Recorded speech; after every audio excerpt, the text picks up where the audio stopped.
अष्टावक्र गीता का यह कथन कि आत्मा अकर्ता और अभोक्ता है, अद्वैत दर्शन की सबसे मूलभूत समझ को प्रकट करता है।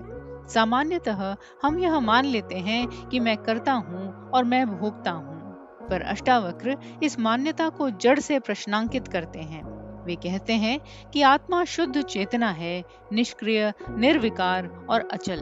उसमें कोई संकल्प नहीं उठता, कोई क्रिया नहीं होती और न ही कोई फल का अनुभव होता है। करना और भोगना दोनों परिवर्तनशील प्रक्रियाएं हैं और जहां परिवर्तन है वहां आत्मा नहीं बल्कि शरीर और मन का क्षेत्र है। कर्म वास्तव में शरीर, इंद्रियों और मन के स्तर पर घटित होते हैं। निर्णय मन करता है, संकल्प बुद्धि बनाती है और क्रिया शरीर के माध्यम से होती है। इन सब का संचालन प्रकृति के गुण सत्व, रज और तम करते हैं। आत्मा इनमें से किसी की भी कर्ता नहीं है।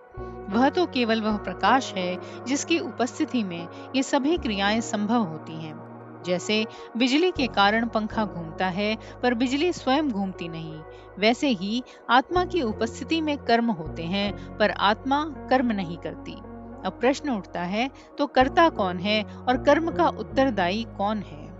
अष्टावक्र गीता के अनुसार कर्ता वही है जो स्वयं को कर्ता मानता है। जब चेतना स्वयं को शरीर और मन से जोड़ लेती है, तब मैं करता हूँ का भाव पैदा होता है। यही अहंकार है और यही कर्ता कहलाता है। इस अहंकार से प्रेरित कर्म ही कर्म फल को जन्म देते हैं। जहाँ कर्तापन का भाव है, वहीं भोग का बंधन है। कर्म का फल भी आत्मा नहीं भोगती, बल्कि वही मन देह आधारित अहंकार भोगता है जिसने कर्म किया है। सुख दुख, लाभ हानि, पाप पुण्य, ये सब अनुभव मन के तल पर होते हैं।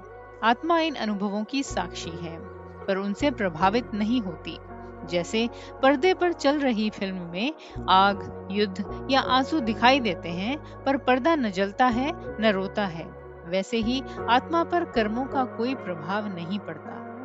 अष्टावक्र गीता का सार यही है कि जब तक मनुष्य स्वयं को कर्ता मानता है, तब तक वह कर्म के चक्र में बंधा रहता है। लेकिन जैसे ही यह स्पष्ट हो जाता है कि मैं आत्मा हूँ, शरीर और मन नहीं, तो कर्तापन ढीला पड़ने लगता है।